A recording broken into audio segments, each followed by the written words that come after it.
From the New Arts and Media Studios in Milwaukee, I'm Charles Purcell. This is The Log. Well, it finally happened. President Joe signed the infrastructure bill yesterday.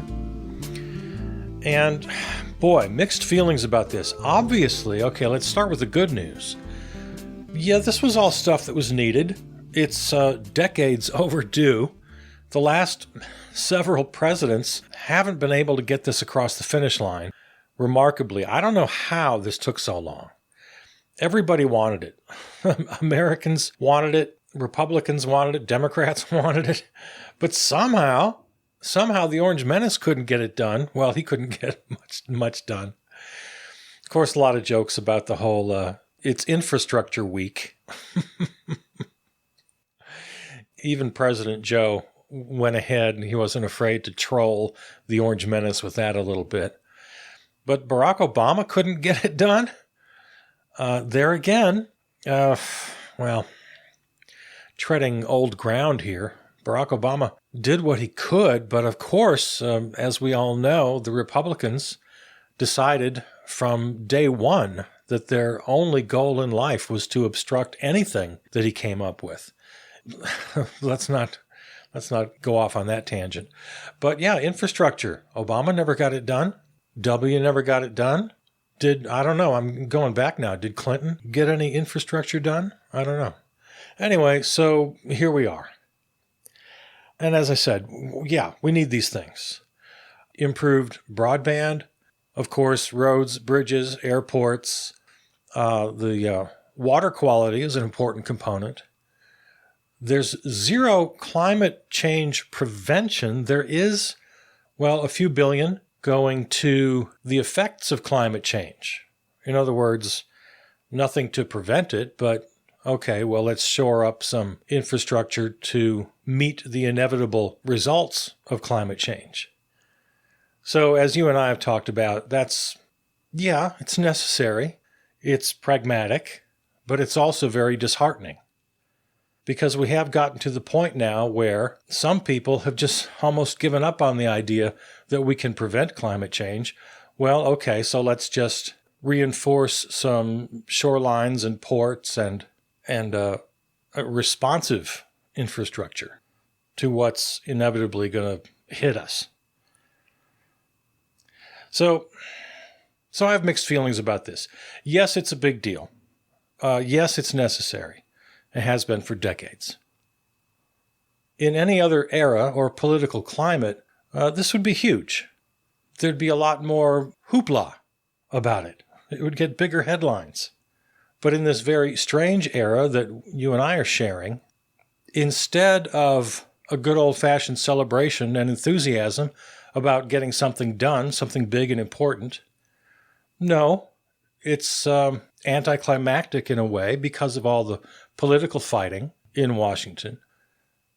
The 14 or so, I think it's 14 if I got the number right, Republicans in the House who voted for the infrastructure bill are getting death threats and are having to engage beefed up security for themselves, which is bizarre.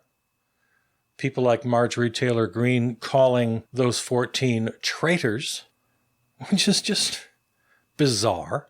And we'll see how those 14 do in the upcoming midterms. I'll be curious to watch those races.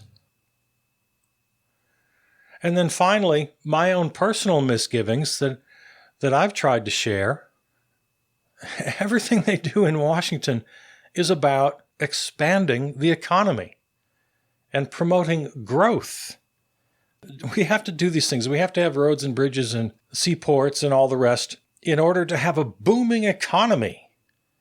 And I'm always so disappointed in the so-called lefties who buy into this, because it's practically a universal axiom from everyone, right, left, and center, that we want a growing economy. And I'll holler about this until someone finally listens. We do not want a growing economy. It's exactly what we don't want. We need less growth. We need negative growth. We need less stuff because it is just literally impossible to have growth in a finite world. Also, in our current condition, a growing economy automatically means growing wealth for the 1%. Now, am I going to be safer driving across a bridge that's now safe? Well, yeah, of course. Are some people going to get jobs? Yeah, a lot of people are going to get jobs, fixing and building and reinforcing, and sure. That's also always one of the big selling points, right?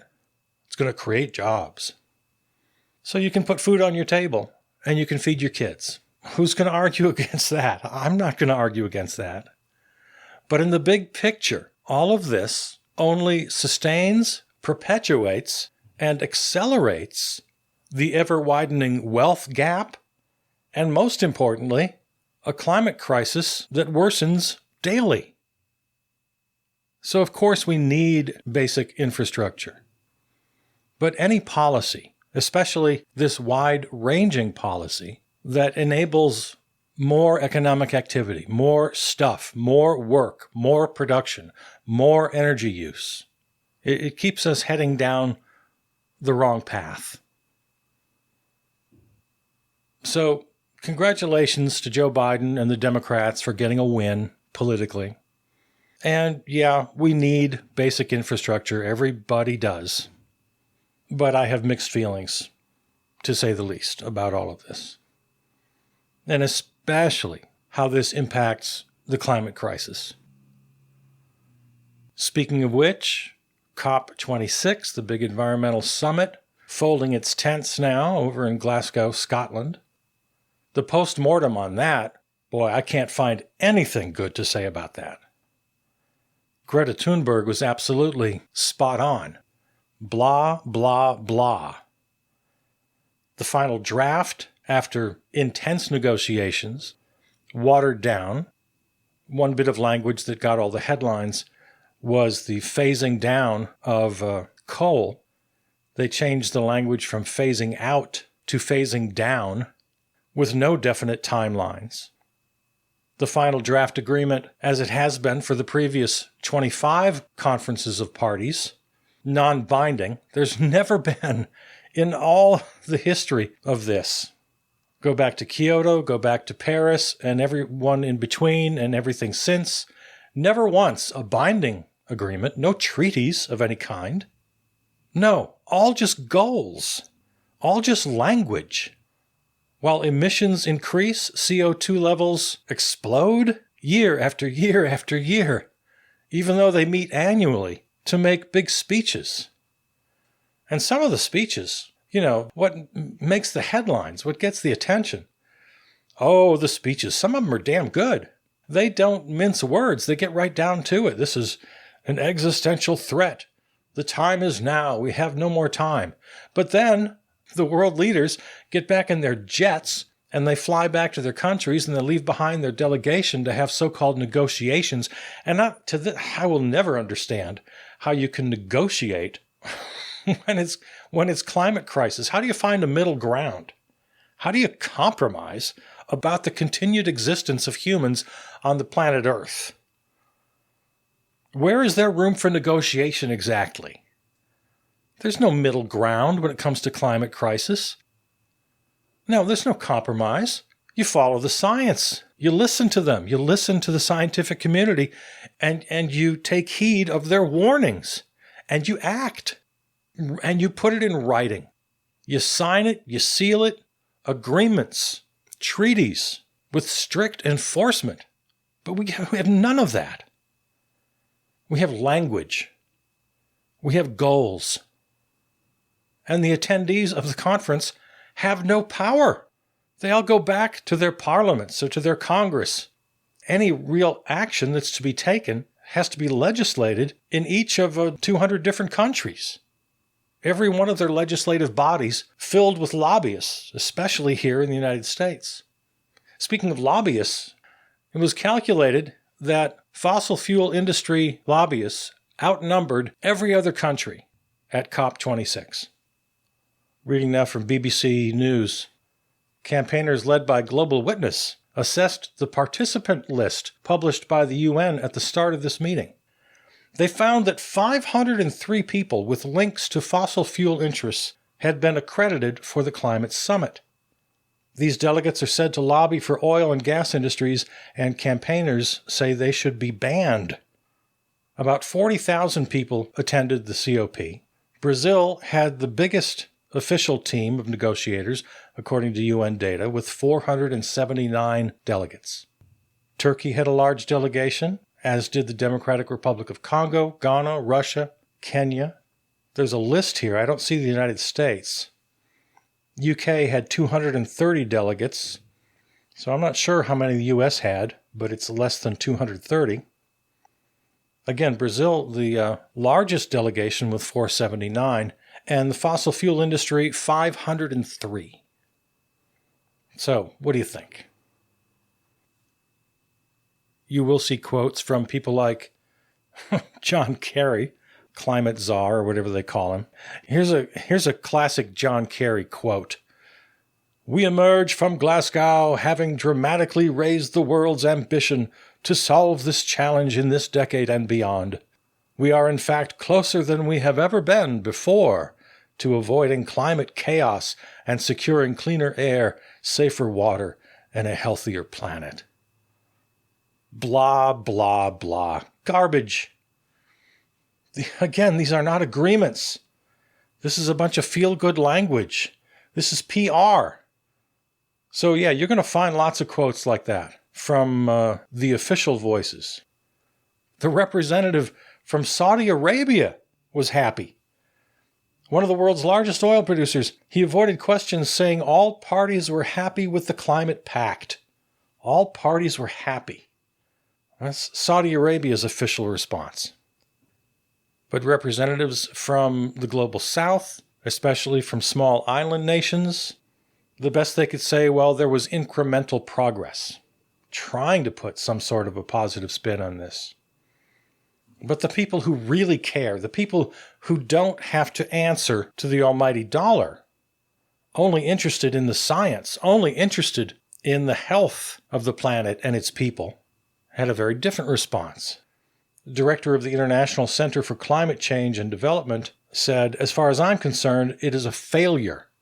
I've come here with a single agenda, which is to help the poorest people on the planet who are already suffering from the impacts of human-induced climate change." 138 developing countries put language in the text that was removed overnight. It's not there anymore. It has been replaced by an offer for a dialogue. A dialogue? They're writing statements promising to have a dialogue? Absolutely disappointing and totally unacceptable. Greta Thunberg, as I mentioned, said the talks had achieved nothing but blah, blah, blah. "The real work continues outside these halls," she said, "and we will never give up, ever." Yeah, that's Greta's thing. She attends these sorts of events, and she hollers and she scolds inside the room in some hope of reaching these people. Because the people inside that hall, as Greta understands, and as we all should, they do have power. If someone like Greta can reach them, reach into their hearts, reach into their minds and souls, and somehow convince them to do the right thing, well, they're the people to talk to. But then Greta goes outside and talks to her fellow activists and is equally as blunt when she says things like, "The real work continues outside these halls." She understands a truth that none of us really want to believe, but there's too much evidence to deny. They're not going to do it. Somehow we have to do it, and we won't give up. So that's sort of simultaneous optimism along with a very, very difficult, harsh reality. If we haven't been able to move the leaders after 40 years of this, and now 26 conferences, how in the world can we believe that we can count on them for anything? It is up to us. Assad Raymond, campaigner at War on Want, a group working to end global poverty, described the deal as a betrayal of people and the planet. It's a betrayal of the science. It's a betrayal of the realities of the climate impacts that are happening and devastating people's lives and livelihoods. The only people celebrating this outcome are the hundreds of lobbyists from the oil and gas industry, those whose vested interests basically say, we can't see any change. We can't move away from the fossil fuel addiction of our economy. And this goes back to the infrastructure bill that Joe just signed yesterday. That's why I say it only reinforces this idea that we have to grow, we have to move, we have to produce. We have to do all the things that got us here. I mean, in the end, what is the result of this infrastructure bill? It's more fossil fuel production and use. It's more emissions. The more building, the more construction, the more activity. I'm very sad to report this. I wish I could be happier. I wish I could be more optimistic. We finished COP26. People like John Kerry are singing its praises. Joe signs the infrastructure bill. A lot of people are happy. A lot of center capitalist corporate types think, oh yeah, we're making incremental steps. At the very best spin I can put on this, it's an analogy I've used before. I mean, this is bad enough, right? But if you go back to the previous administration, when the Republicans are in charge, at least here in America, we're speeding toward the cliff, ready just to fly off of it. The very best I can say about this and the John Kerrys of the world is, yeah, maybe they applied the brakes a little bit. What they call incremental steps, I call just a slight deceleration of the speed, but we're still going in the exact same direction. They've taken their foot off the gas just a little bit, but we're still headed for that cliff at a rapid pace. That's why I favor a complete upending of the American political landscape. You and I had a long talk about the need for a coalition of independents. We have to reject both corporate parties. Now, I'm very, very quick to defend the Democrats against the Republicans. Anybody who says, oh, both parties are just the same, that's ridiculous. Democrats, of course, want the Build Back Better bill, which we don't need to get into that. But all of the components of that bill are at the very least dragging America into the 21st century. And what other countries around the world have had since the mid-20th century. Universal health care, paid family leave, universal pre-K, free community college, things like that, the child tax credit. All of these things that every other so-called civilized nation around the world has and has had for decades and decades and decades.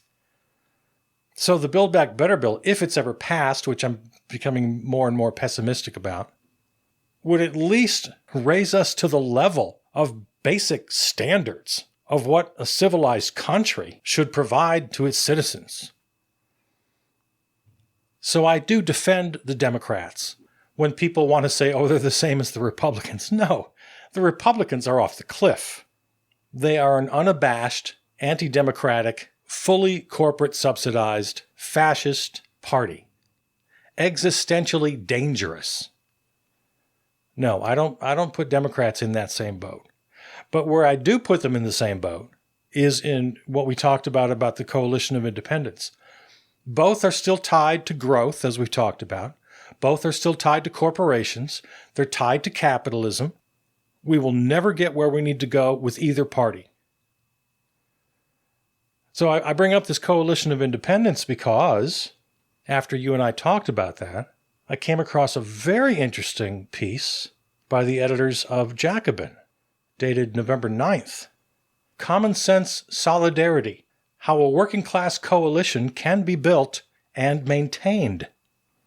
An experimental study, the first of its kind, from Jacobin, YouGov, and the Center for Working Class Politics, offers a new and powerful perspective on working class political views. And this is everything you and I talked about, confirmed by this first-of-its-kind study. What do working-class voters want? Well, according to this study, they want progressive candidates who focus primarily on bread-and-butter economic issues. Candidates who prioritize bread-and-butter issues, jobs, healthcare, the economy, and present them in plain-spoken universal rhetoric perform significantly better than those who have other priorities or use other language. This general pattern was even more dramatic in rural and small-town areas where Democrats have struggled in recent years. So that's exactly what you and I were talking about the other day. Real issues, bread-and-butter issues, to working-class Americans, including those in rural and small-town areas. Candidates who named elites as a major cause of America's problems, invoked anger at the status quo, and celebrated the working class were well received among working class voters, even when tested against more moderate strains of Democratic rhetoric. This study is confirming exactly what you and I talked about. Elites are the major cause of America's problems. Well, that was the Orange Menace's big line. And of course, one of his many big lies, because he didn't believe it. He was using it as a strategy. So a real pragmatic sewer socialist, somebody like Bernie, I don't want to hold him up as this great, perfect model. I'm always very careful. I don't want to make Bernie my icon, my hero. I don't want to worship anybody. But he's just the perfect example at this point. That is Bernie. He's wagging his finger at the elites. He's not afraid to get angry, as this research points out. Invoke anger. It's a good thing. Working class voters respond to it. Exactly what you and I were talking about the other day. Jacobin reports, potentially Democratic working class voters did not shy away from progressive candidates or candidates who strongly opposed racism, but candidates who framed that opposition in highly specialized, identity-focused language fared significantly worse than candidates who embraced either populist or mainstream language. There again, you and I are ahead of the curve on this. This research is confirming everything we said. You don't have to back away from social issues. You can still fight racism, but you put it in populist language, in mainstream language, in working class language. You don't have to change your message. The data shows, every poll shows, that most people are fine with social justice, with gender equality, with all of that. They don't really care. They either care, but it's not their priority. Their priority is gas prices and personal economy. But they're not going to not vote for you because you're pro-choice, or because you're pro-gender equality, or because you're pro-Black Lives Matter. They're with you on that. Okay, final point. Primarily manual blue-collar workers, in comparison with primarily white-collar workers, were even more drawn to candidates who stressed bread-and-butter issues and who avoided activist rhetoric. Now, that's hard for me, because I'm very comfortable with activist rhetoric. And I'm not saying that activists should apologize for it. All I'm saying, and what this study is confirming, is that when it comes to electoral politics, if we think electoral politics is still part of the puzzle, and frankly, I can't imagine a world where it's not. I understand people throw up their hands and say, oh, I don't even vote anymore. What difference does it make? It's hard to fight that. I get it. But give me an alternative. So the point they're making here is, yeah, the activists are right. But the bread and butter sewer socialist issues, if you stay focused, and if you use the language of the voters you're trying to attract, and if you're not afraid to engage in a little bit of anger, especially at the elites, that's a winning formula. I'm down with the activists, but I'm not every voter.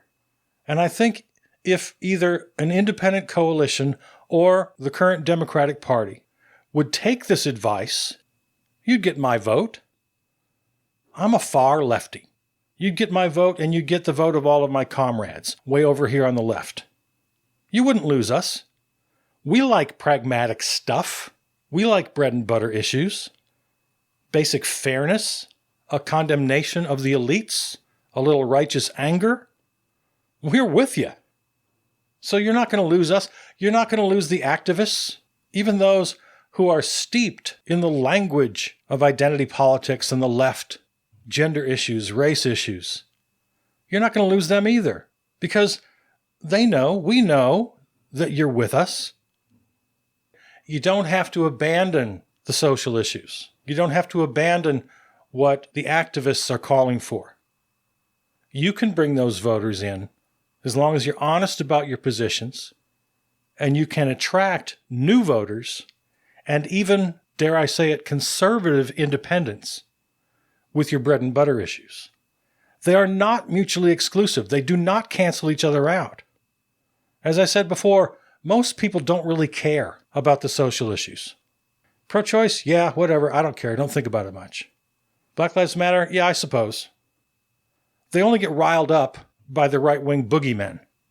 If the Democrats or a coalition of independents have a clear bread and butter message that blames the elites and is not afraid of a little righteous anger, you go. As opposed to those who would seek some sort of middle ground compromise. Now, I'm not talking about middle ground compromise at all. I'm talking about bold initiatives that will attract, I believe, the majority of the electorate. If it's within the Democratic Party, they can win at every level, from school board up to president.